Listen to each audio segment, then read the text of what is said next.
Lakeland Public Television's Common Ground is brought to you by the Minnesota Arts and Cultural Heritage Fund.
I played piano from the time I was 6, and I always was interested in the organ because I heard it at church almost every week.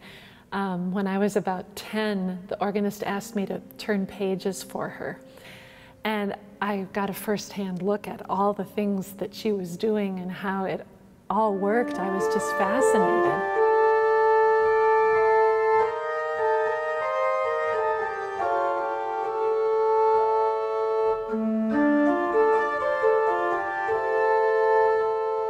I suppose being able to play so loud all by myself is really what hooked me. So I started taking lessons when I was 15. And I think one thing that people need to realize is you can't carry an organ around with you to practice. You have to go where the instrument is. I couldn't even drive when I started to take lessons. My parents had to take me to the church to practice, take me to the place where I had my lessons. So that there was a lot involved in getting acquainted with the organ. It's pretty important that you have keyboard skills to start with. It would be more difficult if you had never played piano and weren't acquainted with the notes and the sounds that the instrument makes. It seems that younger people have an easier time using their hands and their feet to do different things. That's probably the trickiest part of playing the organ, is just incorporating your feet, doing something different than your hands are doing. Your body is telling you how to sit, how to move, how to be in position. You're looking at music, you're reading 3 lines of music, which is more than a typical piano, 2 lines. You're thinking about the sounds that you want to use. You're thinking about keeping your fingers in contact with the keys. It's really fascinating how many things you're doing at one time, and yet then there's that part of the brain that kind of opens up and says, I can think of some other things. While I'm playing, I can think of new ideas and creative ideas, things I'd like to try, things, you know, what about this, what about that? So it engages a lot of a person to play the organ. And I find that challenging. Some people like to skydive or ski jump. You know, I just like to try to play a piece on the organ and get to the end and make some good music.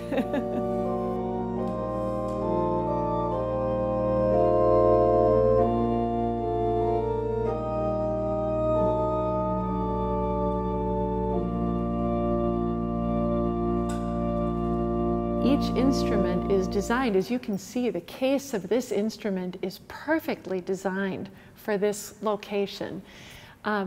Probably the builder designs the instrument just for this location, and there aren't any others like it. So each creation, each organ is a unique creation, and I think the organ builders, at least the ones that I've known of, try to make the instrument attractive, to fit into the architecture of the place that it's built. And from what I understand, it's all put together in a workshop somewhere. They make sure that it all works. They take it apart and they bring it and install it here. There's a wind case inside there that's holding all the air ready to be pushed through the pipe. And when I ask a certain there's two things that have to happen. I have to have a sound chosen and a key chosen. So I'm choosing that key with that sound. I can also choose that key with another sound. And there's mechanism between this manual, this keyboard, and those pipes, that those pipes actually, the air actually goes flowing through that particular pipe at the moment that I contact that key. Organists have music that has 3 lines. Piano players, just 2 lines, but organists have 3 lines because the 3rd line, the bottom line, is for what the feet are doing.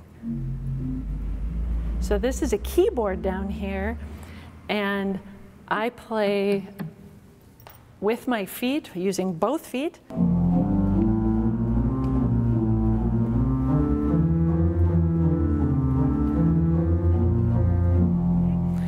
And then also with your feet, besides playing the notes, you're operating this pedal right here.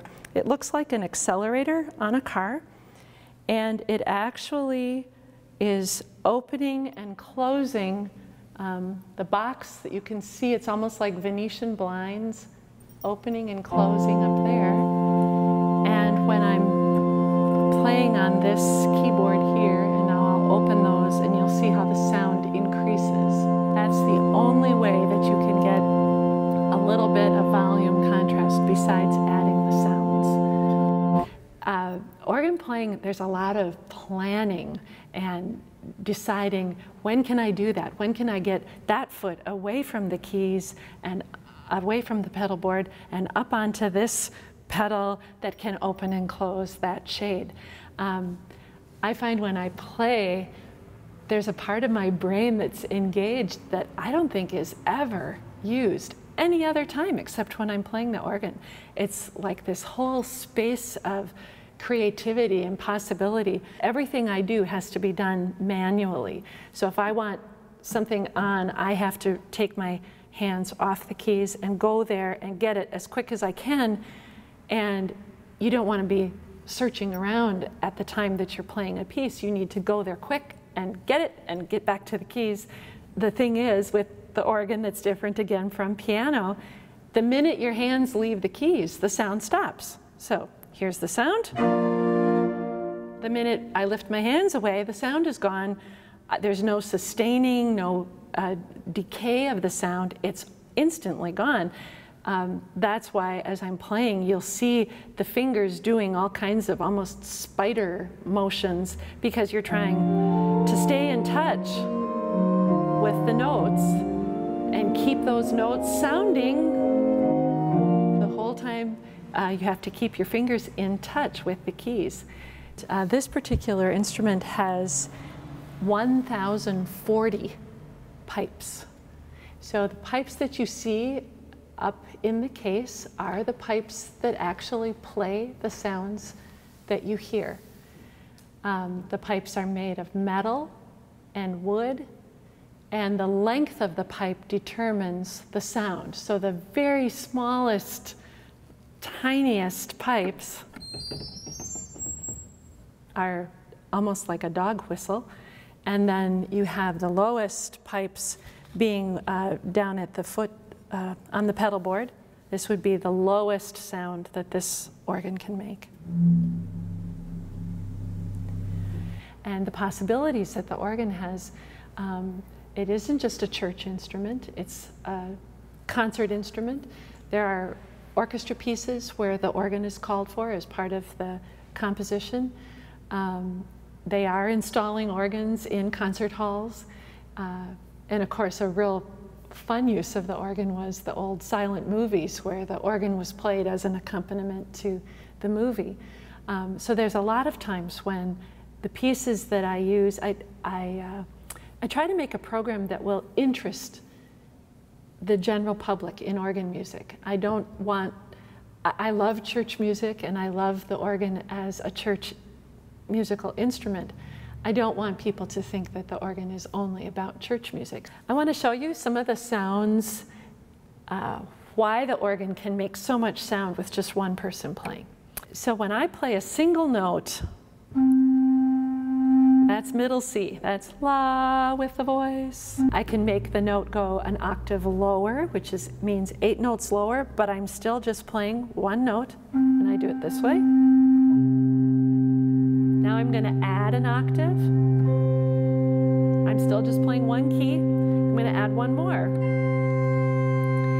So by playing one key, I'm able to sound 4 octaves at once, rather than having to stretch my hand out and play 4 notes at once.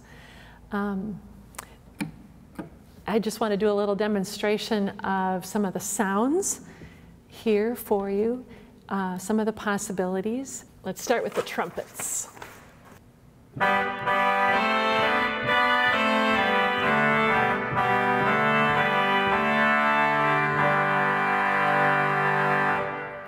So just with this one, this is called a stop, with this stop and this stop together, I can make it sound like I have a whole trumpet chorus up here.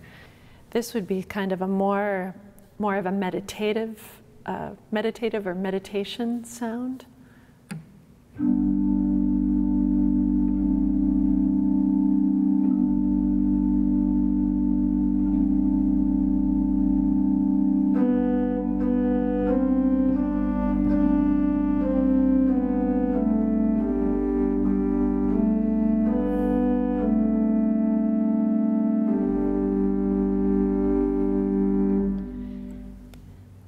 And then if we wanted to make it sound like we had maybe a bagpipe or something of that sort up here.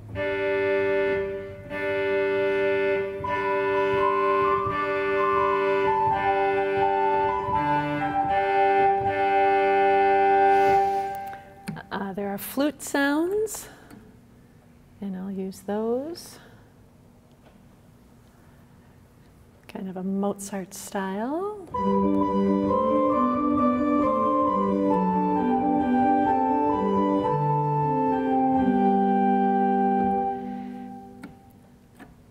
And then sometimes you can use the sound to illustrate the words of a text. This part of the text talks about the opening or the unfolding of people's hearts, just like flowers. And so I'll make the sound open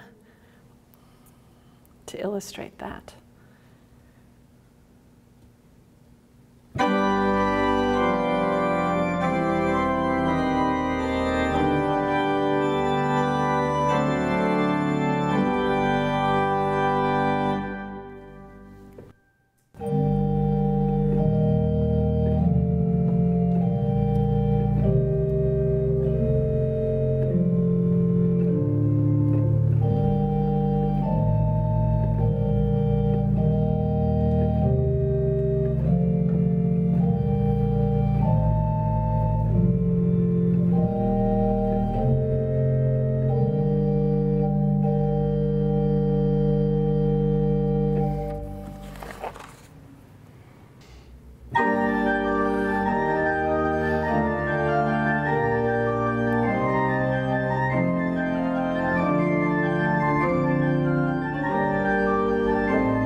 If you enjoyed this segment of Lakeland Public Television's Common Ground, consider making a contribution at lptv.org. If you have segment ideas pertaining to North Central Minnesota, contact us at legacy@lptv.org. Common Ground is funded by the Minnesota Arts and Cultural Heritage Fund by the vote of the people on November 4th, 2008.